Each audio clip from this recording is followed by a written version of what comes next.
नमस्कार साथियों, आज की क्लास में आप सबका स्वागत है। ये क्लास हिंदी से संबंधित सभी परीक्षाओं के लिए है। आज की क्लास में हम हिंदी साहित्य के महत्वपूर्ण प्रश्नों पर विस्तृत व्याख्या करेंगे। तो आइए हम आज की क्लास को शुरू करते हैं।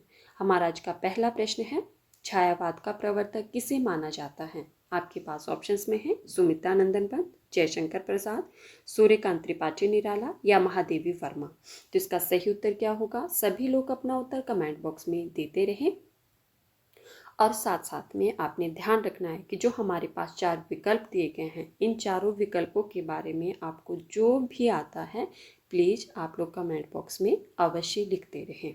ठीक है, बिल्कुल सही। तो हमारा सही उत्तर है ऑप्शन नंबर बी। छायावाद का प्रवर्तक किसे माना जाता है? जयशंकर प्रसाद जी को। इस प्रश्न के साथ आपने एक बात और ध्यान रखनी है, ये प्रश्न भी बार बार परीक्षा में पूछा जाता है कि छायावाद का ब्रह्मा किसे कहा जाता है। तो आपने याद रखना है कि छायावाद का ब्रह्मा किसे कहा जाता है? जयशंकर प्रसाद को। ठीक है, चलिए अब हम जो इसमें विकल्प दिए गए हैं उस पर चर्चा करते हैं। विकल्प में है हमारे पास सुमित्रानंदन पंत। सबसे पहले हम सुमित्रानंदन पंत जी के बारे में पढ़ेंगे। सुमित्रानंदन पंत, जिन्हें प्रकृति का सुकुमार कवि भी कहा जाता है। और आपने ध्यान रखना है कि सुमित्रानंदन पंत को ही छायावाद का विष्णु भी माना जाता है। ठीक है, छायावाद का विष्णु किसे माना जाता है? सुमित्रानंदन पंत जी को। जयशंकर प्रसाद जी को छायावाद का प्रवर्तक भी और छायावाद का ब्रह्मा भी माना जाता है। अब हमारे पास विकल्प में है सूर्यकांत त्रिपाठी निराला। सूर्यकांत त्रिपाठी निराला, जिन्हें छायावाद का शिव या महेश भी कहा जाता है। ठीक है, और इन्होंने, आप जानते हैं कि विद्रोही और क्रांतिकारी कविताएं लिखी, जैसे कुकुरमुत्ता और सरोज समृद्धि। इनकी प्रसिद्ध रचना है जो बार बार परीक्षा में पूछी जाती है। ठीक है, अब पढ़ेंगे हम महादेवी वर्मा के बारे में, जो इस टाइम आपके दिमाग में आ रहा है। प्लीज़ मुझे कमेंट करते रहिए। महादेवी वर्मा, महादेवी वर्मा से रिलेटेड एक प्रश्न और पूछा जाता है कि आधुनिक युग की मीरा किसे कहा जाता है। तो आपने याद रखना है कि आधुनिक युग की मीरा महादेवी वर्मा को कहा जाता है। और इन चारों की जो प्रसिद्ध रचनाएं हैं, आप लोग इन चारों की प्रसिद्ध रचनाओं को अवश्य पढ़िए, क्योंकि वो बार बार परीक्षा में पूछी जाती हैं। चलिए अब हम अगले प्रश्न की ओर बढ़ते हैं और देखते हैं हमारा अगला प्रश्न क्या है। हमारा प्रश्न है कि गोदान उपन्यास का मुख्य पात्र होरी किस गांव का रहने वाला था? आपके पास ऑप्शंस में है बेलारी, सेमरी, गंगोली या शिवपालगंज। तो इसका सही उत्तर क्या होगा? जब आपने विकल्प को देखा होगा तो आपको इन चारों विकल्पों के बारे में कुछ याद आ रहा होगा। तो जो भी याद आ रहा है मेरे दोस्तों, वो आप लोग कमेंट करते रहिए। और जो हमारा प्रश्न है उसका उत्तर भी आप सबसे पहले मुझे दीजिए। गोदान, जो कि उपन्यास विधा की रचना है, किसका उपन्यास है ये? मुंशी प्रेमचंद जी का। इसका एक पात्र है होरी। आपको बताना है कि वह किस गांव का रहने वाला था। बिल्कुल सही, वह किस गांव का रहने वाला था? बेलारी गांव का। तो ऑप्शन नंबर ए हमारा सही हो जाएगा। ठीक है, चलिए अब हम सेमरी, सेमरी एक गांव है, इस गांव के बारे में पढ़ लेते हैं। जो सेमरी गांव है ये बेलारी से 5 मील दूर स्थित था। ठीक है, जहाँ हमने पढ़ा था कि जहाँ के जमींदार कौन थे? राय साहब अमरपाल सिंह थे। ठीक है, गंगोली, चलिए गंगोली गांव के बारे में पढ़ा होगा आपने, किस उपन्यास में पढ़ा है? और उस उपन्यास के उपन्यासकार कौन थे, उनका नाम भी बता दीजिए। बिल्कुल सही, गंगोली। आधा गांव जो हमने उपन्यास पढ़ा था, जो कि राही मासूम रजा जी का उपन्यास है आधा गांव, इसमें शिया मुसलमानों के जीवन को दिखाया गया है। ठीक है, गंगोली गांव का वर्णन कहाँ किया गया है? आधा गांव उपन्यास में। चलिए अब शिवपालगंज के बारे में देखते हैं। बताइए शिवपालगंज गांव के बारे में आपने कौन से उपन्यास में पढ़ा है? बिल्कुल सही, राग दरबारी उपन्यास में, जो कि श्रीलाल शुक्ल जी का प्रसिद्ध व्यंग्य उपन्यास माना जाता है। ठीक है, हमारा अगला प्रश्न है, तार सप्तक का प्रकाशन वर्ष क्या है? आपके पास ऑप्शंस में है 1938 ईस्वी, 1943 ईस्वी, 1951 ईस्वी या 1959 ईस्वी। तो इसका सही उत्तर क्या होगा? बताइए, तार सप्तक का प्रकाशन वर्ष क्या है? बिल्कुल सही। जिन साथियों ने ऑप्शन नंबर बी बताया है उनका उत्तर सही है। तार सप्तक का प्रकाशन वर्ष क्या है? 1943 ईस्वी। आप जानते हैं कि अज्ञे जी के संपादकत्व में कुल 4 सप्तक प्रकाशित हुए थे। तार सप्तक, पहला सप्तक नहीं बोला जाता है, तार सप्तक बोला जाता है, जिसका प्रकाशन वर्ष 1943 ईस्वी में हुआ था।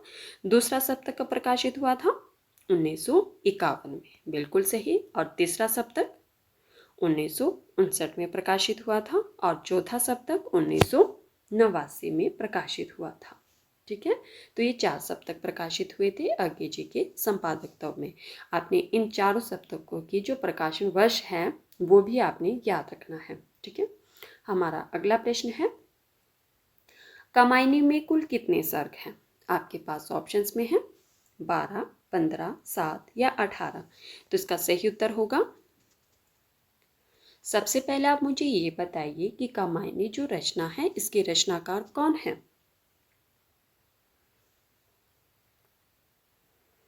बिल्कुल सही। कामायनी किसकी रचना है? जयशंकर प्रसाद जी की रचना है। 1935 भी कहीं कहीं आपको देखने को मिलेगा इसका रचनाकाल, और कहीं कहीं आपको 1936 ईस्वी भी देखने को मिलेगा। तो ऑप्शन के हिसाब से ये आपने अपना उत्तर लगाना है।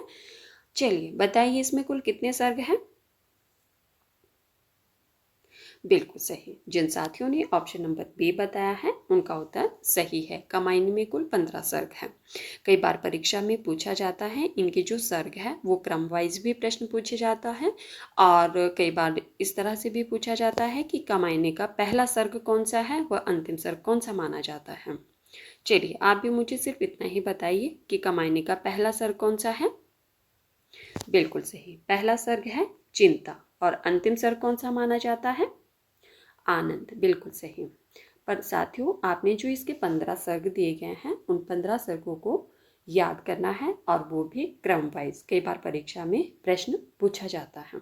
ठीक है, हमारा अगला प्रश्न है, अगर आप लोगों की तैयारी अच्छी है तो मुझे कमेंट करके बताना कि इस ऑप्शन में एक आपके पास 12 भी दिया गया है कि 12 जो है वो किस रचना के सर्ग हैं, और उस रचना के रचनाकार का नाम भी बताना है। ये आप लोगों के लिए आज का प्रश्न है।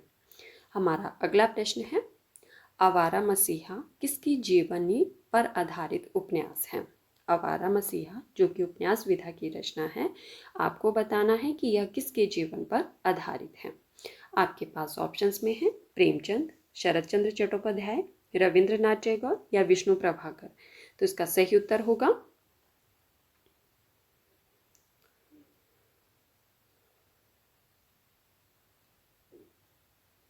बिल्कुल सही। इसका सही उत्तर होगा ऑप्शन नंबर बी, शरद चंद्र चट्टोपाध्याय जी के जीवन पर आधारित है।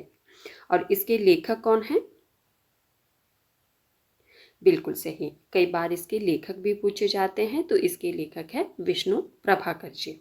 ठीक है,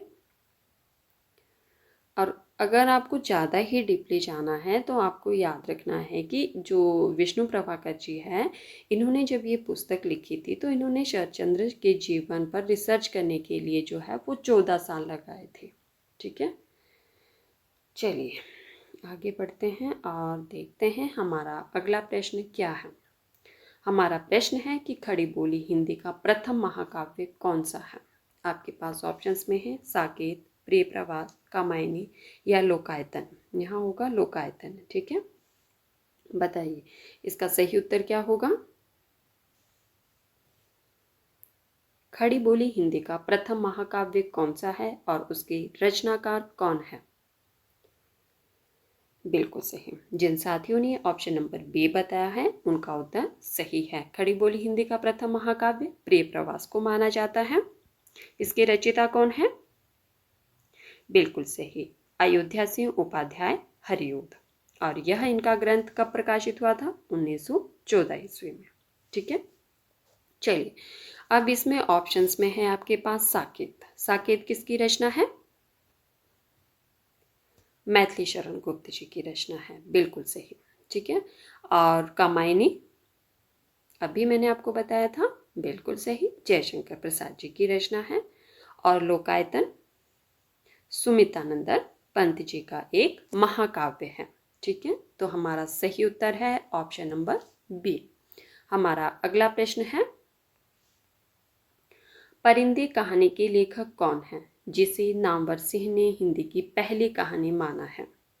आपके पास ऑप्शंस में है राजेंद्र यादव, कमलेश्वर, निर्मल वर्मा या मोहन राकेश। तो इसका सही उत्तर होगा,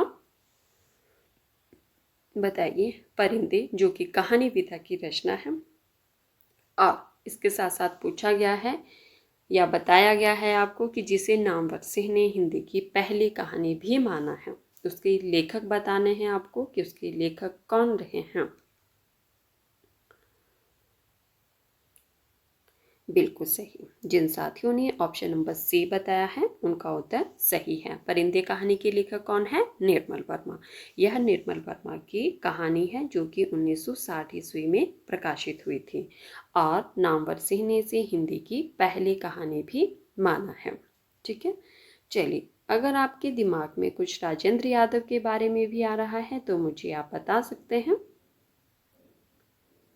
बिल्कुल सही, राजेंद्र यादव नए कहानी आंदोलन के प्रमुख लेखक थे और जिनकी प्रसिद्ध कहानी है जहां लक्ष्मी कैद है। ये कहानी बार बार परीक्षा में पूछी जाती है, जहां लक्ष्मी कैद है। इसके रचनाकार कौन है? राजेंद्र यादव। ठीक है, चलिए, अब कमलेश्वर जी के बारे में भी बता दीजिए। हाँ, इनकी जो प्रसिद्ध रचना है कमलेश्वर की, कौन कौन सी है? राजा निर्बंसिया और कस्बे का आदमी। और इनका एक उपन्यास भी है, कितने पाकिस्तान। ये भी बार बार परीक्षा में पूछी जाती है। इनकी दो तीन जो प्रसिद्ध रचनाएं हैं। मोहन राकेश, मोहन राकेश जी की प्रसिद्ध रचनाएं इस टाइम मेरे दिमाग में, हाँ, मलबे का मालिक, जो कि भारत पाक विभाजन पर आधारित है। ये भी बार बार परीक्षा में पूछी जाती है रचना इनकी। चलिए आगे बढ़ते हैं और देखते हैं हमारा अगला प्रश्न क्या है। साथियों, अगर आपने अभी तक क्लास को देखा है तो प्लीज़ क्लास को, वीडियो को मतलब लाइक कर दीजिए और अगर हो सके तो वीडियो को ज़्यादा से ज़्यादा शेयर भी कर दीजिए। और जो साथी पहली बार चैनल पर आए हैं वो चैनल को सब्सक्राइब करना, बेल आइकन को प्रेस करना, ताकि आने वाली हर वीडियो की नोटिफिकेशन सबसे पहले आप तक पहुँचे। हमारा अगला प्रश्न है, भ्रमर गीत प्रसंग का मूल स्रोत क्या है? भ्रमर गीत प्रसंग का मूल स्रोत क्या है? आपके पास ऑप्शंस में है श्रीमद् भागवत का दशम स्कंद, महाभारत, विष्णु पुराण या शिव पुराण। तो इसका सही उत्तर होगा, बिल्कुल सही, जिन साथियों ने ऑप्शन नंबर ए बताया है उनका उत्तर सही है। भ्रमर गीत प्रसंग का मूल स्रोत क्या है? श्रीमद् भागवत का दशम स्कंद। ठीक है, सूरदास जी ने भ्रमर गीत की प्रेरणा श्रीमद् भागवत पुराण के 10वें स्कंद के 46वें व 47वें अध्याय से ली थी। ठीक है, जहां उद्धव गोपियों को ज्ञान का संदेश देने ब्रज जाते हैं। चलिए हम नेक्स्ट प्रश्न पर चलते हैं। आषाढ़ का एक दिन नाटक के नाटककार कौन है? आपके पास ऑप्शंस में है भारतेंदु हरिश्चंद्र, जयशंकर प्रसाद, मोहन राकेश या लक्ष्मी नारायण मिश्र। तो इसका सही उत्तर होगा, आषाढ़ का एक दिन नाटक के नाटककार कौन है? बिल्कुल सही, जिन साथियों ने ऑप्शन नंबर सी बताया है उनका उत्तर सही है, मोहन राकेश। ठीक है, यह इनका नाटक है जो कि 1958 ईस्वी में प्रकाशित हुआ था। ठीक है, और कई बार ये भी प्रश्न पूछा जाता है कि यह किसके जीवन पर आधारित रहा है नाटक। तो यह नाटक जो है वो महाकवि कालिदास के जीवन पर और उनके जो प्रेम पर आधारित रहा है। ठीक है, मोहन राकेश जी का आषाढ़ का एक दिन नाटक महाकवि कालिदास के जीवन और उनके प्रेम पर आधारित है। ठीक है, चलिए अब ऑप्शंस में जो दिए गए हैं उनके बारे में भी हम थोड़ी चर्चा कर लेते हैं। चलिए, भारतेंदु हरिश्चंद्र जी के बारे में बताइए। भारतेंदु हरिश्चंद्र जी, जिन्हें आधुनिक हिंदी नाटक का पितामह कहा जाता है और इनके जो प्रसिद्ध नाटक है वो भी बार बार परीक्षा में पूछे जाते हैं। हमने देखा था कि इन्होंने कुल 17 नाटक लिखे हैं। कुछ अनुदित नाटक है, कुछ इनके मौलिक नाटक हैं। अगर आपको वो क्लास याद हो तो, और सारे नाटक भी याद है तो बहुत अच्छी बात है, क्योंकि वो आपको पता है कि भारतेंदु हरिश्चंद्र जी के जितने भी नाटक रहे हैं उनमें से एक न एक प्रश्न परीक्षा में अवश्य पूछा जाता है। चलिए बताइए। हाँ, भारत दूरदशा, अंधेर नगरी, ये 2 प्रसिद्ध नाटक तो जो है बार बार परीक्षा में पूछे जाते हैं। वैसे इनके विद्या सुंदर बहुत सारे नाटक है, 17 नाटकों पर हमने चर्चा की है। जिन साथियों ने इससे पहले वाले क्लासेस को नहीं देखा है, आप चाहे तो हमारे चैनल पर प्लेलिस्ट में जाकर देख सकते हैं। चलिए बताइए। जयशंकर प्रसाद जी के बारे में तो अभी हमने थोड़ी देर पहले ही पढ़ा था, पर नाटक की बात हो रही है तो हम इनके नाटकों पर ही चर्चा करेंगे। बिल्कुल सही, जयशंकर प्रसाद जी ऐतिहासिक नाटकों के सबसे बड़े लेखक रहे हैं। इनके प्रमुख नाटक हैं स्कंदगुप्त, चंद्रगुप्त, ध्रुव स्वामिनी, ये बार बार परीक्षा में पूछे जाते हैं। मोहन राकेश के बारे में हमने पढ़ लिया है। अब है आपके पास ऑप्शन में लक्ष्मी नारायण मिश्र। लक्ष्मी नारायण मिश्र जी का एक प्रसिद्ध नाटक है जो बार बार परीक्षा में पूछा जाता है। वह नाटक है सिंदूर की होली, जो कि 1934 ईस्वी में प्रकाशित हुआ था। सिंदूर की होली जो लक्ष्मी नारायण मिश्र जी का नाटक है, ये बार बार परीक्षा में पूछा जाता है दोस्तों, तो इस पर आपने विशेष ध्यान देना है। ठीक है, चलिए देखते हैं हमारा अगला प्रश्न क्या है। हमारा अगला प्रश्न है, हिंदी की पहली साहित्यिक पत्रिका उदंत मार्तंड के संपादक कौन थे? आपके पास ऑप्शंस में है राजा लक्ष्मण सिंह, जुगल किशोर शुक्ल, भारतेंदु हरिश्चंद्र या बालकृष्ण भट्ट। तो इसका सही उत्तर होगा बिल्कुल सही। जिन साथियों ने ऑप्शन नंबर बी बताया है उनका उत्तर सही है। उदंत मार्तंड के संपादक कौन थे? जुगल किशोर। चलिए अब आप मुझे बताइए कि यह कब निकाली गई थी, वह कहाँ से? बिल्कुल सही, जुगल किशोर जो कि साप्ताहिक पत्र था। कब निकाला गया था? 30 मई 1826 ईस्वी को। कहाँ से? कलकत्ता से। बिल्कुल सही। चलिए अब बताइए आप मुझे राजा लक्ष्मण सिंह जी के बारे में। राजा लक्ष्मण सिंह जिन्होंने प्रजाहितेशी नामक पत्र निकाला था, ये भी बार बार परीक्षा में पूछा जाता है कि प्रजाहितेशी के संपादक कौन रहे हैं, तो आपने ध्यान रखना है राजा लक्ष्मण सिंह जी। इन्होंने प्रजाहितेशी नामक पत्र निकाला था 1861 ईस्वी में। कहाँ से? आगरा से। अब है आपके पास ऑप्शंस में भारतेंदु हरिश्चंद्र जी। आप जानते हैं कि इन्होंने मुख्यतः 3 पत्रिकाएं निकाली थी। आज का प्रश्न है आप लोगों के लिए कि उन तीनों पत्रिकाओं के नाम आप मुझे कमेंट करके अवश्य बताएंगे। ठीक है, क्योंकि मैंने आपको पता नहीं कितनी बार बता दिए हैं कि भारतेंदु हरिश्चंद्र जी ने कुल 3 पत्रिकाएं निकाली थी। कौन कौन सी पत्रिकाएं निकाली थी, कब कब निकाली थी, आप लोग इस प्रश्न से अच्छी तरह से परिचित हो गए होंगे। चलिए अब है हमारे पास लास्ट ऑप्शन बालकृष्ण भट्ट। बालकृष्ण भट्ट जिन्होंने हिंदी प्रदीप पत्रिका निकाली थी 1877 ईस्वी में। कहाँ से निकाली थी? प्रयाग से निकाली थी।